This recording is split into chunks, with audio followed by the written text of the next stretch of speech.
Motorcycle निकालते वक्त uncle ने गलती से नई कार में स्क्रैच कर दिया। जब कार मालिक ने ये सब देखा तो अंकल को अपनी पुरानी खटाड़ा गाड़ी को आराम से निकालने के लिए कहा। इसीलिए अंकल ने गुस्से में ईश्वर को कहा कि ये पार्किंग मेरी है, मैं सालों से यहाँ किराए पर रह रहा, तुम तो अभी आए हो। हालांकि ईश्वर को लेट हो रहा था, इसीलिए वो पार्किंग के मसले में इतनी बहस नहीं करता और यहाँ से चला जाता है। अब पार्किंग को लेकर रोज झगड़े होने लगे। शुरुआत तब हुई जब उसी दिन अंकल गुस्से में बाइक को पार्किंग वाली जगह के बीचों बीच में खड़ा कर दिया। इसीलिए जब ईश्वर घर आया तो उसे बाइक को साइड में खड़ी करके अपनी कार को पार्क करना पड़ा। पर रात में बाइक किसी कारणवश गिर जाती है। जब अगली सुबह अंकल ने ये सब देखा तो उसे लगा कि ईश्वर ने ही उससे बदला लेने के लिए ये सब किया। इसीलिए उस दिन दोनों में भयंकर झगड़ा हुआ और इस झगड़े को शांत कराने के लिए मकान मालिक को बीच में आना पड़ा। और मकान मालिक कहता है कि तुम्हारी तो छोटी सी बाइक है, उसकी तो अभी नई कार है, इसलिए उसे कार पार्किंग करने दो। लेकिन अगले दिन जब अंकल अपने ऑफिस के लिए बाहर आते हैं तो देखते हैं कि कार की वजह से बाइक निकालने की इतनी सी भी जगह नहीं बची है। इसीलिए अंकल पैदल ही काम पे चला गया। अब उसके मोहल्ले के लोग भी उसे कंजूसी का ताना देते थे और यहाँ तक कि उसकी बेटी को भी वो कार पसंद थी, इसलिए अंकल भी बदले के चलते एक नई कार। जब रात को ईश्वर अपने घर पर आता है तो वो देखता है कि उसकी पार्किंग वाली जगह पर अंकल की गाड़ी पार्क है। दिखावा करने के लिए भी अंकल बाहर ही खड़े हैं, इसलिए उसको अपनी गाड़ी बाहर ही खड़ी करनी पड़ती है। लेकिन सुबह उसने देखा कि बाहर उसकी गाड़ी बहुत गंदी हो गई है। हालांकि ईश्वर ने आज कार पार्किंग पाने के लिए ऑफिस से जल्दी छुट्टी ले ली और घर आकर गाड़ी पार्क कर दी। इसीलिए अंकल को आज रात गाड़ी बाहर ही पार्क करनी पड़ी। लेकिन अगले दिन अंकल ने भी ऐसा ही किया, जल्दी ऑफिस से छुट्टी लेके घर के अंदर जल्दी से कार पार्क कर दी। हालांकि अगले दिन दोनों काम से जल्दी निकलकर घर पर सेम टाइम पर पहुंचते हैं, पर ईश्वर इस बार बाजी मार जाता है, जिससे अंकल को बहुत गुस्सा आता है। फिर अगले दिन वो गाड़ी को जानबूझकर पार्किंग में रहने देता है और टैक्सी में ऑफिस चला जाता है। अब अंकल दिमाग लगाते हुए गटर को साफ करवाने के बहाने ईश्वर से गाड़ी बाहर निकलवा देता है। जब ईश्वर गटर ठीक करने वाले से पूछता है कि कितना टाइम लगेगा तो वो कहता है कि कम से भी कम 1 घंटा लगेगा, इसलिए ईश्वर यहाँ से चला जाता है। आदमी गटर ठीक करने वालों को यहाँ से भगा देता है, जिससे कि वो अपनी गाड़ी यहाँ पार्क कर सके। लेकिन जैसे ही वो अपनी गाड़ी लेकर आता है पार्क करने के लिए, तभी वहाँ पर ईश्वर आ जाता है और अंकल से पहले गाड़ी पार्क कर देता है। इस चक्कर में अंकल अपना कंट्रोल खो देते हैं और उसकी गाड़ी एक पेड़ से टकरा जाती है, जिससे अंकल को बहुत गुस्सा आता है और वो गुस्से में एक पत्थर उठाता है। अंकल ने गुस्से में ईश्वर की गाड़ी का कांच फोड़ दिया था, इसीलिए ईश्वर गुस्से में गाड़ी से बाहर आता है और अंकल को खींच के एक तमाचा लगा देता है। लोगों ने जब उसे उठाया तो उसकी लुंगी नीचे गिर गई और मोहल्ले वालों के सामने उसकी बहुत बेइज्जती हुई। अंकल ने भी ठान लिया था कि इससे अपनी बेइज्जती का बदला लेना है, इसलिए अंकल अपनी बेटी को कहकर ईश्वर पर झूठा पुलिस केस लगवा देते हैं कि इसने उसकी बेटी का रेप किया है, जिससे ईश्वर को जेल हो जाती है। हालांकि अंकल की बेटी को ये सही नहीं लगता, इसलिए वो अपना केस वापस ले लेती है। जेल में जाने की वजह से ईश्वर का भी नाम खराब हुआ था। ईश्वर ने भी ठान लिया था कि वो अपने झूठे रेप केस का बदला लेगा, इसलिए ईश्वर अंकल के काम की जगह पर जाता है और उसे वहाँ पता चलता है कि अंकल एक ईमानदार गवर्नमेंट ऑफिसर है। इसलिए ईश्वर अंकल से मिलने उसके ऑफिस के अंदर चला जाता है और उससे माफी मांग के वहाँ से चला जाता है। ईश्वर के जाने के बाद अंकल की नजर डस्टबिन पर पड़ती है, जहाँ पर उसे एक पैकेट दिखता है। जब अंकल इसे खोल के देखते हैं तो इसमें बहुत सारे पैसे निकलते हैं। अंकल बहुत डर जाता है और वो सारे पैसों को जेब में रख लेता है। तभी उनके ऑफिस में एंटी करप्शन की रेड पड़ जाती है। वो लोग अंकल की जेब चेक करते हैं, लेकिन उन्हें कुछ नहीं मिलता, क्योंकि अंकल ने पैसे तो पहले ही पंखे के ऊपर छिपा दिए थे। चपरासी से कहती है कि मुझे गर्मी लग रही है, पंखा चालू करो। लेकिन अंकल की किस्मत अच्छी रहती है, क्योंकि इस वक्त लाइट नहीं आ रही थी। जब एंटी करप्शन वाले को बहुत ढूंढने पर भी यहाँ कुछ नहीं मिलता तो वो जाने की सोचते, लेकिन तभी लाइट आ जाती है और चपरासी पंखा चालू कर देता है, जिससे पंखे पर रखे सारे नोट जमीन पर आके गिरते हैं। अंकल को रिश्वत लेने के जुर्म में गिरफ्तार कर लिया गया। जब ऑफिस के बाहर अंकल ईश्वर को देखते हैं तो उसे समझ में आ जाता है कि ये सब इसका ही किया धरा है। रिश्वत लेने के चलते अंकल को सस्पेंड कर देते और उसकी सालों की मेहनत मिट्टी में मिल जाती है। इसलिए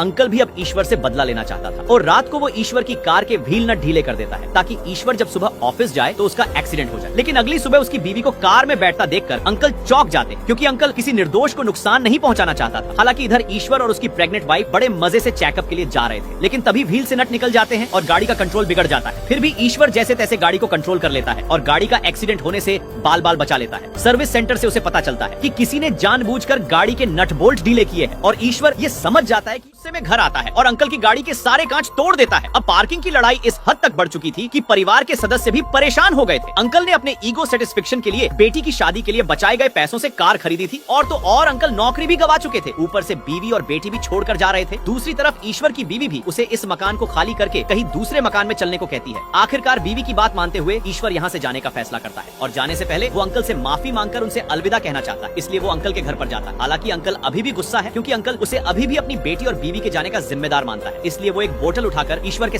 मार देता है और इसके बाद वो उसे ठिकाने लगाने के लिए घसीट कर लेकर जाता है। लेकिन तभी उसके फोन की घंटी बजती है और अंकल देखता है उसकी पत्नी का ही फोन आ रहा है। जब वो फोन उठाता है तो उसे पता चलता है कि ईश्वर की वाइफ गिर गई है और उसकी डिलीवरी होने वाली। ये सुनकर वो फटाफट ऊपर जाता है और ईश्वर की वाइफ को घायल देखकर उसे वहीं छोड़ आता है। जब वह वापस अपने कमरे में आता है तो वो देखता है कि ईश्वर वहाँ पर नहीं है। तभी पीछे से दरवाजा लॉक होने जैसे ही अंकल पीछे मुड़कर देखता है तो ईश्वर उसके सर पर मार देता है, जिस कारण अंकल बेहोश हो जाता है। इसके बाद ईश्वर उसे जान से मारने के लिए गैस चालू करके माइक्रोवेव में फोन रखकर टेम्परेचर को हाई कर देता है। फिर वो दरवाजे को बंद करके चाबी को कहीं बाहर फेंक देता है ताकि धमाके से अंकल मारा जाए। लेकिन जब ईश्वर ऊपर जाकर देखता है तो उसे वहाँ पर उसकी पत्नी नहीं मिलती और सिर्फ ब्लड पड़ा था। इसीलिए ईश्वर घबराते हुए बाहर आता है और राह चलते आदमी से उसका फोन लेके अपनी पत्नी को फोन करता है। लेकिन फोन एक नर्स उठाती है। वो कहती है कि आपकी पत्नी की हालत ज्यादा ही सीरियस थी, लेकिन एक बुजुर्ग आदमी उन्हें टाइम से हॉस्पिटल ले आया। ईश्वर को समझ में आ जाता है कि अंकल ने ही उसकी पत्नी को हॉस्पिटल में एडमिट करवाया है, इसीलिए वो भागते हुए अंकल को बचाने जाता है। लेकिन उसने तो चाबी कहीं पे फेंक दी थी, जिसके कारण ईश्वर गेट को नहीं खोल पा रहा था। ईश्वर को पछतावा होने लगता है कि उसने ये क्या कर दिया और कुछ ही देर में वहाँ पर ब्लास्ट होने वाला था। हालांकि ईश्वर चाबी ढूंढता है लेकिन उसे चाबी नहीं मिलती। तभी ईश्वर बाहर से पावर कट कर देता है, जिससे अंकल की जान बच जाती है। अगले सीन में हमें दिखाया जाता है कि ईश्वर की बीवी के एक प्यारा सा बच्चा होता है और अंकल भी हॉस्पिटल में होते हैं। इसी के साथ ये मूवी पार्किंग यहीं पर ही खत्म होती है।